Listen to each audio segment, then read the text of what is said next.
दिनै उदखारि बेरेखा सान। जोहोलाव सोमब्ला बसुमतारीनि 26थि थैनाय सान। मख'जाथावदि जोहोलाव सोमब्ला बसुमतारीया सिगां सासे एबसुनि गोख्रों दैदेनगिरिमोन। नाथाय मोनसे समाव गावजों गाव बर' हारिनि गेजेराव दाङाबाजि जानायजों जोहोलाव सोमब्ला बसुमतारीया जेबो दाय गैयालासे दुखुनांथावै जिउ गोमानांदोंमोन। थारैनो नोंथांमोना खोनानानै गोसोआव गोजांस्रिवनाय मोनदोंना? बेखौ लानानैनो दिनै 26थि जोहोलाव सोमब्ला बसुमतारीनि थैनाय सानखौ दुलाराय बर' फरायसा आफादनि बानजायनायाव चिरां जिल्ला बासुगाव गयबारि गामिनि जोहोलाव सोमब्ला बसुमतारी फोथाराव फालियो। बे हाबाफारियाव गाहाय आलासि महरै बाहागो लादों बिटिआरनि गाहाय मावफुं सोद्रोमा प्रमद बर', बिटिआरनि इएम रन्जित बसुमतारी, एमएलए जयन्त बसुमतारी, बिटिआरनि एमसिएलए माधब चन्द्र छेत्री, बेजों लोगोसे गोबां मानगोनां आलासिफोरा।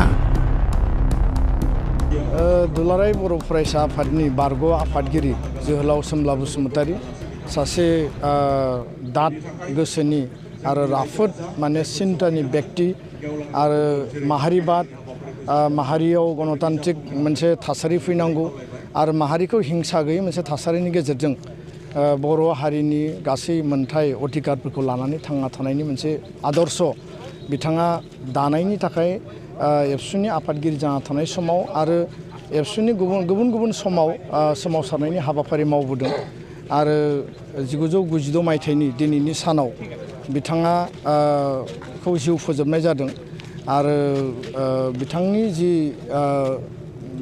मुंख्लं जानाय बा जिउ जोबनो गोनां जानाय बे थासारिया जोंनि हारिनि थाखाय खास्रि बिस्रि थासारिमोन। जोंनि गेजेराव मोनसे हारि नाङैनो समाज नाङैनो मोनसे आदर्शनि मोनसे गोरोबलायि आरो बेयाव जि मोनसे गणतान्त्रिक आरो मोनसे हाथियार लानानै सोमावसारनायनि मोनसे सौग्रावलायनाया फैयाखै नङा फैदोंमोन। दिनै बे थासारिया गैलिया। दा बै जि थासारियाव सोमब्ला बसुमतारी बिथाङा मुंख्लं जानो गोनां जाबाय, थैनो गोनां जाबाय, बे थासारिखौनो जोबथा जाथाय बा जोबथा थासारि हिसाबै जाहाथे उनाव आरो बेबायदि थासारि दाफैथों आरो बियो हारिनि खहा लाबोगोन बेबायदि मोनसे सान्थौ आरो सिन्ताजों उदखारि बेरेखा सान बे जाथायखौ जोङो अपोज खालामनानै बे जाथायखौ जाहाथे उनाव जाया बेखौ गैया खालामनो थाखाय बे उदखारि बेरेखा सानखौ जों फालिबोदों। दिनै जोहोलाव सोमब्ला बसुमतारीनि 26थि थैनाय सान बा मुंख्लं सान आरो बे सानखौ जोङो जेब्लाबो उदखारि बेरेखा सान हिसाबै फालिबोदों।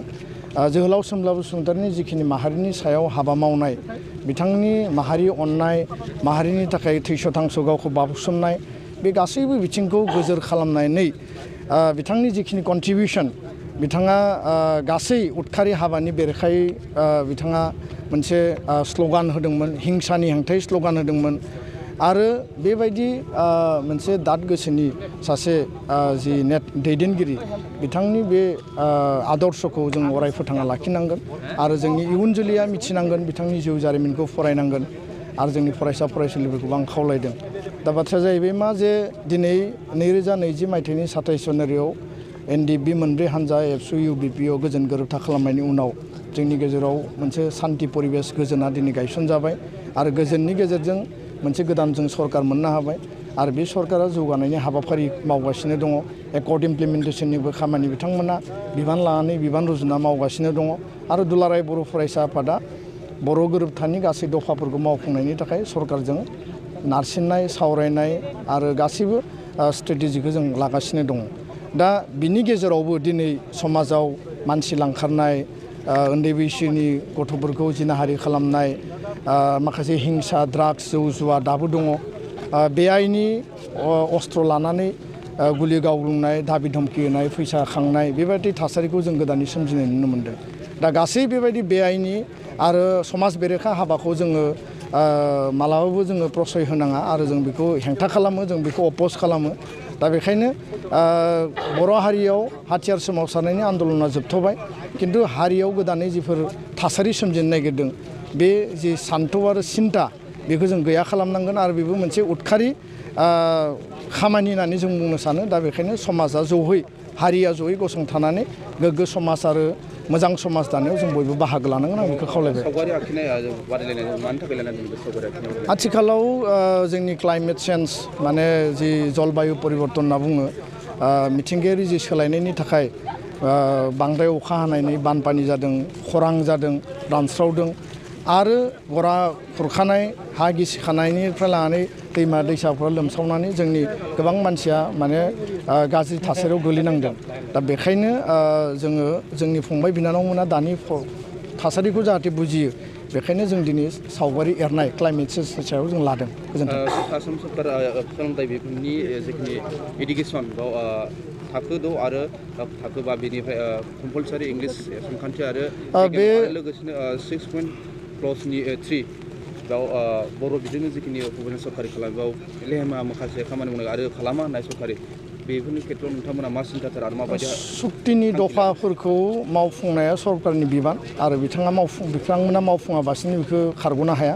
6.3 जे स्कुल प्रभिन्सियेलाइजेसन मेटार दङ बेखौ मावफुंनो थाखाय जों सरकारखौ नारसिनदों आरो गोदानै सरकारा स्कुल प्रभिन्सियेलाइज खालामला होनना बुंनायनि बिनि उद्देश्यआ मा आरो बेयाव जोंनि जे 6.3नि दफाखौ बिथांमोना इनक्लुड खालामदों ना एक्सक्लुड खालामदों बिनि सायाव जों स्पष्टीकरन नागिरदों सरकारनिसिम आरो जों खुनु कारनाव कमप्रमाइज खालामा। एसामिस बा बर' मिडियाम मादार टां मिडियामाव क्लास 3निफ्राय इंराजि मेथ्स आरो साइन्सखौ जि जाबसिननो नागिरनाय जे हाबाफारि बेखौ लानानै बर' थुनलाइ आफाद एबसु जों सावरायदों।